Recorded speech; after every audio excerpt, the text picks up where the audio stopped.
Baiklah, di sini saya akan membacakan latar belakang dari presentasi kami hari ini. Kurikulum merupakan inti dari proses pendidikan yang menentukan arah, isi, metode, dan hasil dari kegiatan pembelajaran. Seiring dengan perkembangan zaman dan perubahan kebutuhan masyarakat, kurikulum tidak bisa bersifat statis. Ia harus selalu dikembangkan dan diperbarui dengan tetap memperhatikan prinsip dasar pendidikan serta relevansi terhadap dunia nyata. Untuk dapat menghasilkan kurikulum yang efektif dan berdaya guna, diperlukan pemahaman yang menyeluruh tentang komponen-komponennya, model serta pendekatan pengembangannya, hingga prinsip dan prosedur yang tepat dalam merancangnya. Ketiga aspek tersebut saling melengkapi dan menjadi fondasi utama dalam menciptakan sistem pendidikan yang berkualitas. Nah, materi selanjutnya itu komponen-komponen kurikulum. Nah, pengembangan tujuan kurikulum.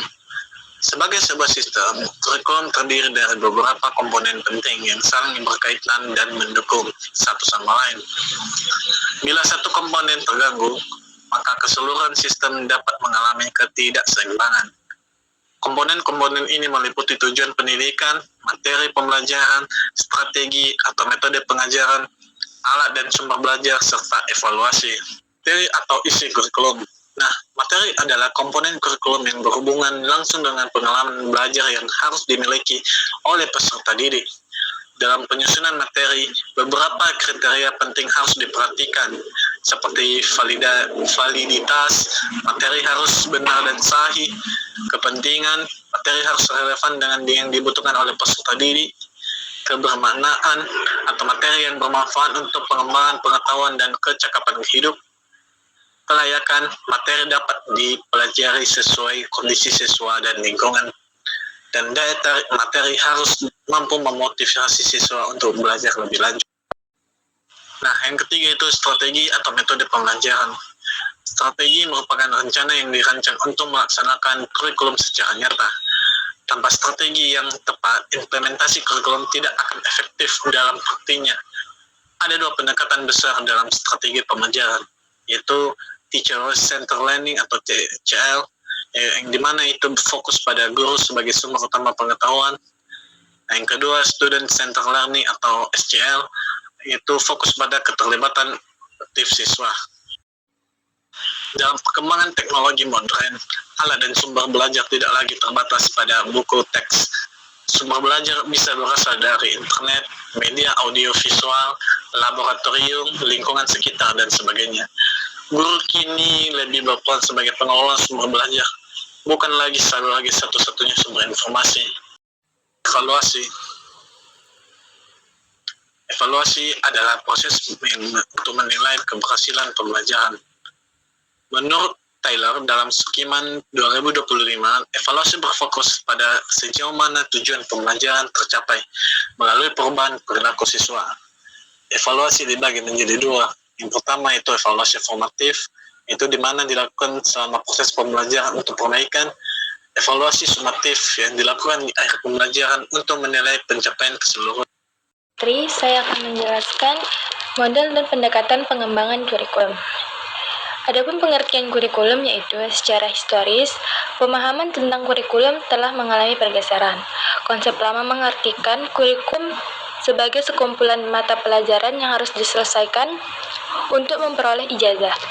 Namun dalam pandangan modern, kurikulum dipahami sebagai seluruh pengalaman belajar peserta didik di bawah tanggung jawab sekolah, baik di dalam maupun di luar kelas. Adapun komponen pengembangan kurikulum, menurut Andi Akhru, kurikulum memiliki 4 komponen utama yang membentuk satu kesatuan sistem, yaitu yang pertama ada tujuan, yang menjadi arah dari seluruh proses pendidikan. Yang kedua ada materi, di mana konten atau isi yang harus dipelajari siswa untuk mencapai tujuan. Yang ketiga ada organisasi atau metode, yaitu tata cara atau pendekatan bagaimana materi disampaikan. Yang keempat ada evaluasi, alat untuk mengukur sejauh mana tujuan telah tercapai. Selanjutnya ada peranan kurikulum. Yang pertama, kurikulum memiliki peran besar dalam proses sosial dan budaya. Peran tersebut terbagi menjadi 3. Yang pertama, ada konservatif, yaitu mewariskan budaya dan pengetahuan lama.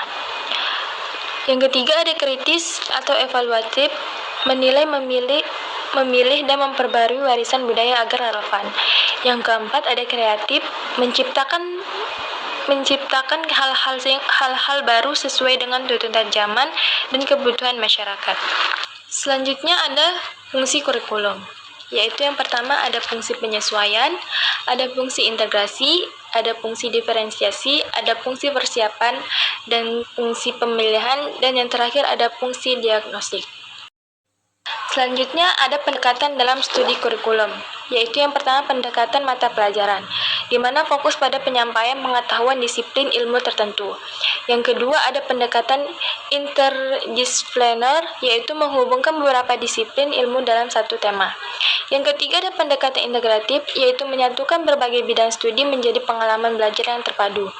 Yang keempat ada pendekatan sistematik, yaitu mengatur kurikulum sebagai sebuah sistem yang terdiri dari input, proses, dan output yang saling berkaitan. Selanjutnya ada landasan pengembangan kurikulum. Kurikulum mencapai filsafat pendidikan dan tujuan nasional filsafat. Pendidikan menjadi panduan moral dan etis dalam merancang kurikulum, sedangkan tujuan nasional menjadi arah utama semua kegiatan pendidikan. Tujuan pendidikan nasional adalah membentuk manusia Indonesia seutuhnya, berkepribadian Pancasila, beriman, bertakwa, serta mampu berpartisipasi aktif dalam kehidupan bermasyarakat. Yang selanjutnya ada model pengembangan kurikulum. Dalam praktiknya, beberapa model pengembangan kurikulum telah dikembangkan dan diadopsi dalam dunia pendidikan. Model-model utama tersebut antara lain model Taylor, model Hilda Taba, dan model Wheeler. Baik, sebelumnya perkenalkan nama saya Nurhaliza. Di sini saya akan menjelaskan mengenai prinsip dan prosedur pengembangan kurikulum. Prinsip-prinsip pengembangan kurikulum. Agar pengembangan kurikulum berjalan efektif dan sesuai dengan kebutuhan zaman, terdapat beberapa prinsip dasar yang harus diperhatikan. Beberapa hal seperti relevansi, efektivitas, efisiensi, kesinambungan, fleksibilitas, berorientasi pada tujuan, dan sinkronisasi. Prosedur pengembangan kurikulum. Pengembangan kurikulum memerlukan prosedur yang jelas dan terstruktur, yang meliputi beberapa tahapan utama, yaitu pemilihan titik tolak pengembangan, analisis kekuatan dan kebutuhan, perumusan konsep dasar, pengembangan model kurikulum, penyusunan silabus dan rencana pembelajaran, pelaksanaan uji coba dan evaluasi, dan divisi. Faktor-faktor penghambat pengembangan kurikulum. Dalam praktiknya, beberapa kendala umum sering muncul, seperti pertumbuhan penduduk yang pesat menyebabkan keterbatasan sarana belajar, perkembangan iptek yang sangat cepat menuntut kurikulum untuk selalu adaptif, perubahan aspirasi sosial yang terus bergerak dinamis. Implementasi kurikulum dan tantangannya. Pengalaman di Indonesia menunjukkan bahwa banyak perubahan kurikulum gagal pada tahap implementasi. Ada 4 penyebab utama. Pertama, birokrasi pendidikan yang terlalu kaku dan tidak responsif. Kedua, perancang kurikulum yang kurang mempertimbangkan realitas sosial. Ketiga, guru yang kurang dipersiapkan sebagai pelaksana utama kurikulum. Dan yang keempat, keterbatasan infrastruktur pendidikan. Kurikulum merupakan inti dari proses pendidikan yang terdiri atas komponen-komponen seperti tujuan, materi, metode, alat, dan evaluasi yang saling berkaitan.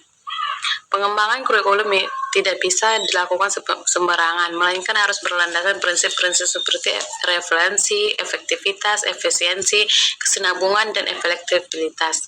Dalam proses pengembangannya, digunakan bagian model dan pendekatan seperti model sistematik, pendekatan integratif, serta model pembangunan.